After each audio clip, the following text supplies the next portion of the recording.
شفتوا يا بنات المبالغ الصغيرة خلال شهر 30 يوم اللي هو بيعدي بسرعة جدا احنا مش بنحس بيه.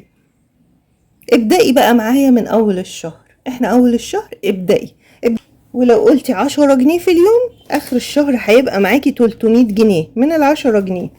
طيب لو قلتي بقى عايزة 20 جنيه في اليوم اخر الشهر هيبقى معاكي 600 جنيه من ال20 جنيه في اليوم. طيب لو انتي شاطرة قوي وتقدري تحوشي 30 جنيه في اليوم اخر الشهر هيبقى معاكي 900 جنيه من ال30 جنيه في اليوم. يعني بعد 10 شهور يبقى معاكي 9000 جنيه. ازيكم يا بنات عاملين ايه؟ عمرك سألتي نفسك ليه بتفشلي في التحويش؟ خليكي معايا النهاردة وهقولك على 5 أخطاء بتضيع فلوسك كل شهر من غير ما تحسي. انتي بدأتي تحوشي قبل كده وبعد كام يوم وقفتي؟ طيب قلتي لنفسك أنا مش بعرف أحوش؟ لا، انتي بتغلطي بس من غير ما تاخدي بالك. لو بتبدأي تحويش ومش بتكملي يبقى الفيديو ده ليكي. هقولك النهاردة أهم الأخطاء اللي بتخليكي تفشلي في التوفير وإزاي تتجنبيها بسهولة. لو أول مرة بتشوفيني فأنا أمنية علي ودي قناتي، ما تنسيش اللايك والشير والاشتراك في القناة وتفعلي الجرس على الكل عشان يوصلك كل جديد، واللايك لأن اللايك ده اللي بيرفع الفيديو ويخليه يوصل لأكبر عدد من الناس عشان الكل يستفيد.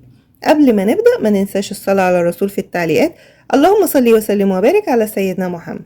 الفيديو النهاردة مميز جدا جدا ومهم جدا جدا، أنا عايزاكي تركزي فيه كده من غير ما تشتتي نفسك، لأن أنا عارفة إن في بنات كتير جدا بدأت تحوش قبل كده وبعد يومين أو أسبوع أو أسبوعين قالت خلاص أنا مش قادرة، زي ما أغلبنا بنبدأ دايت وما نكملش. ليه بقى؟ عشان في حاجات كتير ده زي ده، الإرادة والهدف، احنا مفتقدين الحاجات دي.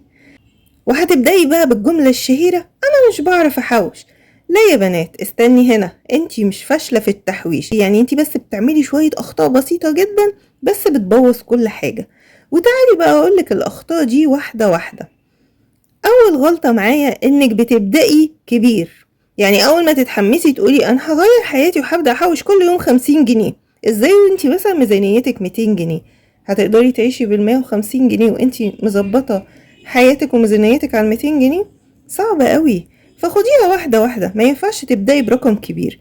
يعني ممكن هتتصرفي في ال50 جنيه يومين 3 وتلاقي نفسك متضايقة أو مضغوطة ومش عارفة تكملي عشان بدأتي بحاجة أكبر من ميزانيتك. الحل بقى ابدأي بحاجة صغيرة لدرجة انك تقولي هو ده تحويش أصلا، بس هو ده اللي بيكمل. تاني غلطة انك بتحوشي من غير هدف. يعني ايه؟ يعني تحوشي وخلاص. طيب طبيعي ده بقى انك تزهقي لان مش شايفة النتيجة ولا عارفة انتي بتحوشي ليه. لكن لما تقولي انا بحوش عشان هجيب الحاجة، لبس لأولادي، لبس ليا، اروح مصيف، اجيب حاجة دهب، اعمل حاجة في البيت، اصلح حاجة، احوش لهدف. الهدف مهم جدا، هو اللي بيشجعك. تالت غلطة بقى هحوش لو فاض، وده اخطر غلطة في الدنيا، لان ببساطة عمره ما هيفضل منك حاجة. كل يوم في مصاريف وكل يوم في فلوس بتطلع من البيت وكل يوم في حاجة، فلو استنيتي ايه اللي هيتبقى عمرك ما هتحوشي. لازم تطبقي قاعدة التحويش قبل الصرف، وكل اللي نجح في التحويش هو اللي طبق القاعدة دي، وقلتها في فيديوهات كتيرة قوي. اول ما تقبضي او اول ما يجي معاكي مصروف البيت وانتي مقررة هتحوشي حتى لو 10 او 20 جنيه، بس انتي مقررة انك تحوشي ال10 او ال20 جنيه، اول ما تمسكي مصروف البيت خديها حطيها على جنب ويكون معاكي برطمان او علبة او ايا كان بقى او حصالة وابدأي حطي فيها. انتي قررتي انك كل يوم مثلا تحطي 5 جنيه، حطي 5 جنيه، لو جنيه حطي الجنيه، 10 20 زي ما انتي عايزة، بس المهم كل يوم لازم تحطي قبل ما تصرفي. يعني مثلا لو مصروفك 200 جنيه وانتي قررتي هتاخدي 20 جنيه في اليوم، يبقى تحطي ال20 جنيه في الحصالة وهتصرفي 180 جنيه. لو مصروفك مثلا 100 جنيه وانتي قررتي تشيلي 5 جنيه في اليوم، هتحطي 5 جنيه في الحصالة وتتصرفي بقى على ال95 جنيه.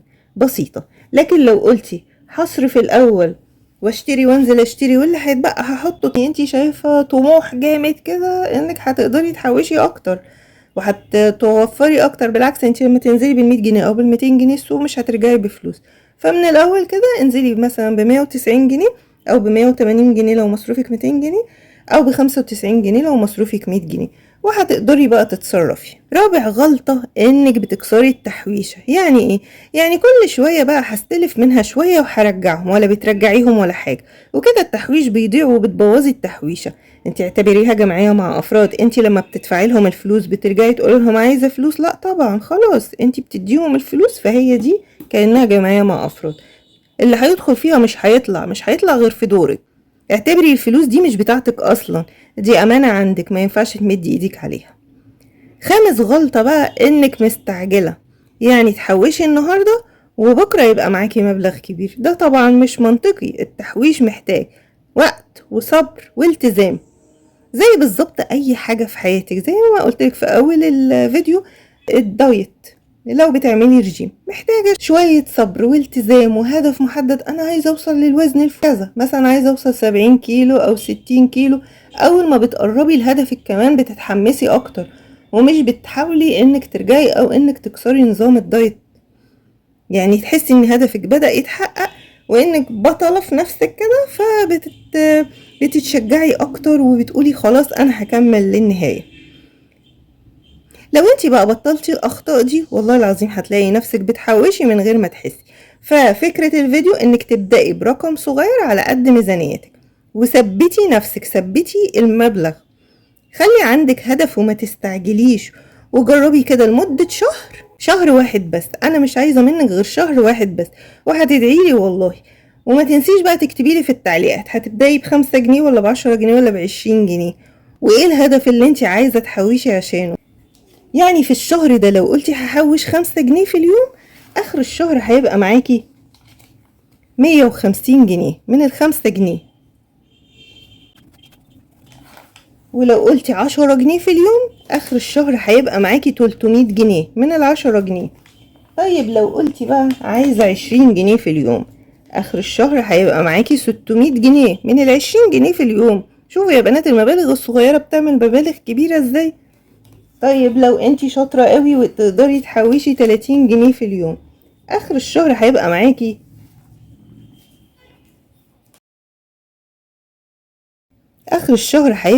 900 جنيه من ال30 جنيه في اليوم. يعني بعد 10 شهور يبقى معاكي 9000 جنيه. انتي ما بتحوشيش اي حاجة يعني. ولو كل يوم جنيه وحطيتيه في ازازة او برطمان، اخر الشهر هيبقى معاكي 30 جنيه. شفتوا يا بنات المبالغ الصغيرة خلال شهر 30 يوم اللي هو بيعدي بسرعة جدا، احنا مش بنحس بيه.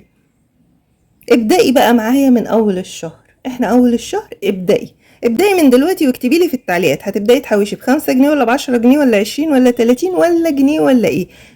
وما تنسيش تقولي لي في التعليقات هتبدأي بكام وايه الهدف اللي انت عايزاه. وما تنسوش اللايك والشير والاشتراك في القناة وتفعلي الجرس على الكل عشان يوصلك كل جديد.